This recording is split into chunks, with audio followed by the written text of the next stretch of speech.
নন্দীপুর গ্রামের বিমলের ছেলে তপনের ধুমধাম করে বিয়ে হচ্ছে।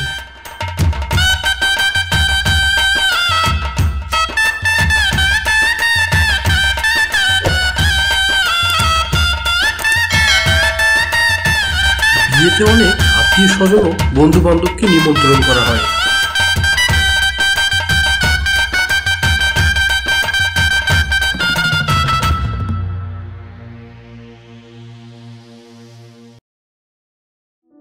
তপনের বন্ধু অজয় ও শান্তকে নিমন্ত্রণ করা হয়। ওদের বাড়ি নন্দীপুর গ্রামের পাশের গ্রামে। ভাই শান্ত, আজকে তো তপনের বৌভাত, বিকেলবেলা দুজনে গিয়ে বৌভাতটা খেয়ে আসবো, যাবি তো? যাবো মানে? বিলকুল যাব। বন্ধুর বিয়েতে মাংস ভাত কবজি ডুবিয়ে খাবো না, সেটা কি হয়? শুনেছি তপন জিনিসেরও ব্যবস্থা করেছে।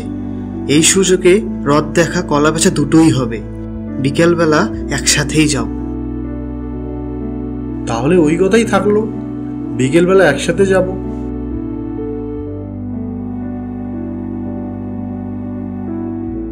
বিকেলবেলা অজয় আর শান্ত সাইকেলে করে ওদের বন্ধু তপনের বিয়েতে বৌভাত খাওয়ার জন্য বের হয়।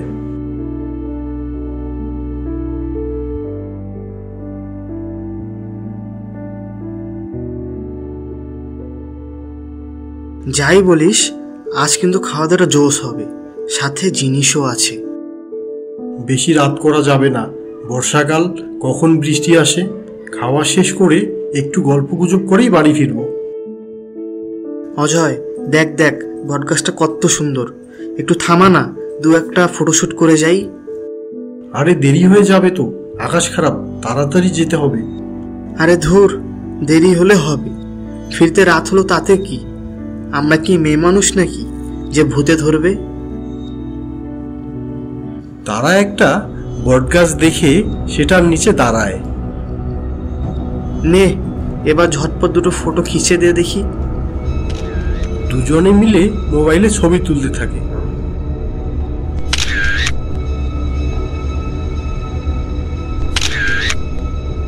চারিদিকে ফাঁকা প্রান্তর, যতদূর চোখ যায় শুধু ফাঁকা মাঠ আর মাঠ। মেঠো পথটি এঁকে বেঁকে চলে গিয়েছে। রাস্তার পাশেই বটগাছটি, সম্ভবত এটি শতবর্ষী বটগাছ, অনেক পুরাতন। গাছটি কেমন ভুতুড়ে, দেখলেই গা ছমছম করে ওঠে। মনে হয় গাছটি অনেক রহস্যময়। ফটো তোলা শেষ হলে তারা বিয়ে বাড়ির দিকে যেতে থাকে।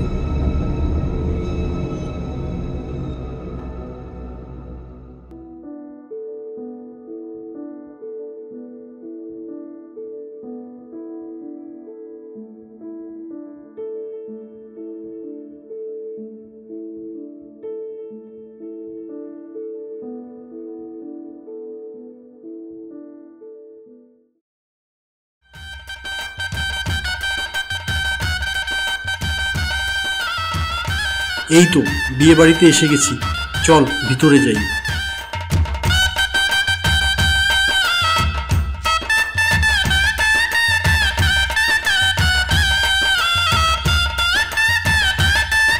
কিরে, এসেছিস তোরা? তো দেরি করলি কেন?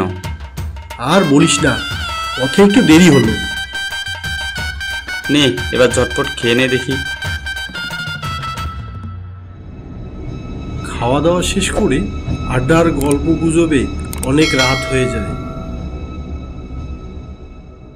ভাই তপন, অনেক রাত হয়েছে, এবার আমরা এগোই।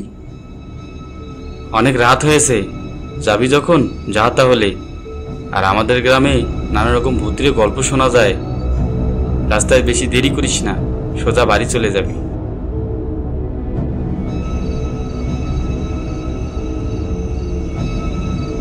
তারা তপনের বাড়ি থেকে বের হয়ে বাড়ি ফিরতে থাকে।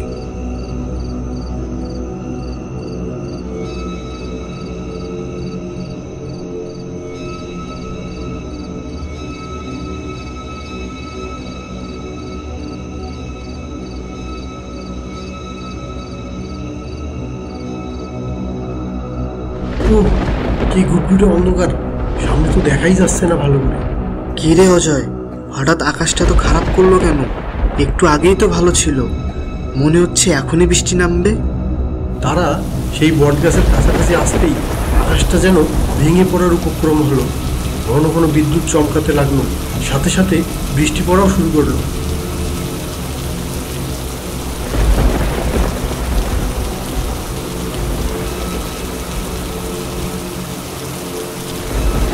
না, আর যাওয়া যাচ্ছে না, খুব জোরে বৃষ্টি পড়ছে। চল গাছটার নিচে লুকাই।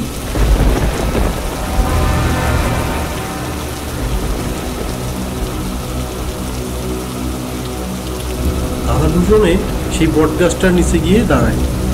চারিদিকে মুষলধারে বৃষ্টি পড়ছে, বিদ্যুতের ঝলকানি চারিদিকটা উজ্জ্বল করে দিচ্ছে। বজ্রপাতের শব্দে কেঁপে উঠছে চারিদিক। তারা দুজনে সেই বট গাছের নিচে দাঁড়িয়ে ভয়ে ভয়ে চারিদিকে তাকাচ্ছে।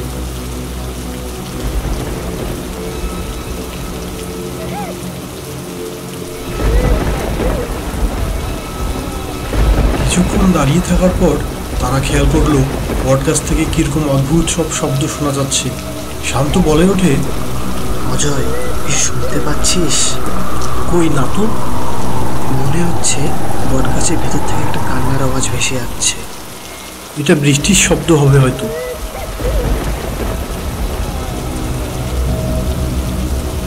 না অজয়, ভালো করে শোন, একটা কান্নার আওয়াজ ভেসে যাচ্ছে। তাই তো। আমার কিন্তু বিষয়টা ভালো ঠেকছে না। তারা দুজনে ভালো করে কান পেতে শব্দটা শুনতে পেল। কান্নার শব্দটা কেমন জানি অদ্ভুত ভূতের আর ভয়ঙ্কর ছিল।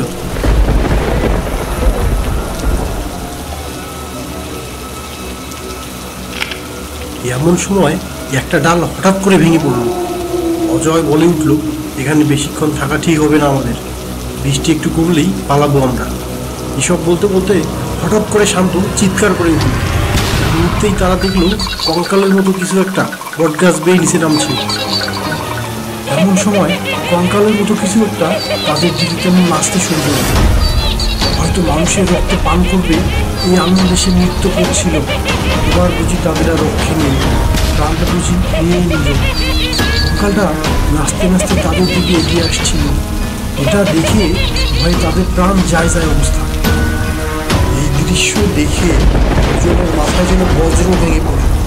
তারা ভয়ে থরথর করে কাঁপতে থাকে। কি করবে সেটা ভেবে পায় না তারা।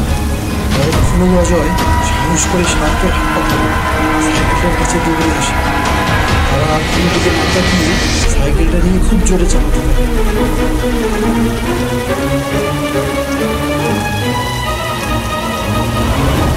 ও, আর একটু হলে দুজনে মারা যেতাম।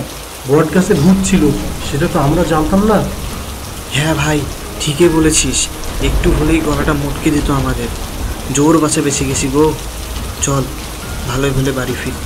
সেই ভূতের বটগাছ থেকে তারা দুজনে ভূতের হাত থেকে বেঁচে বাড়ি ফেরে। পরে শোনা যায় শতবর্ষী সেই বটগাছে মাঝে মধ্যেই ভূতের সব ঘটনা ঘটত। গ্রামের অনেকেই এই বটগাছের ভৌতিক কিছু ঘটনা ঘটতে দেখেছে। বটগাছের এসব ভৌতিক ঘটনার কোনো সমাধান আজও পাওয়া যায়নি। এখন সেই বটগাছে এরকম ভূতের সব ঘটনা ঘটে।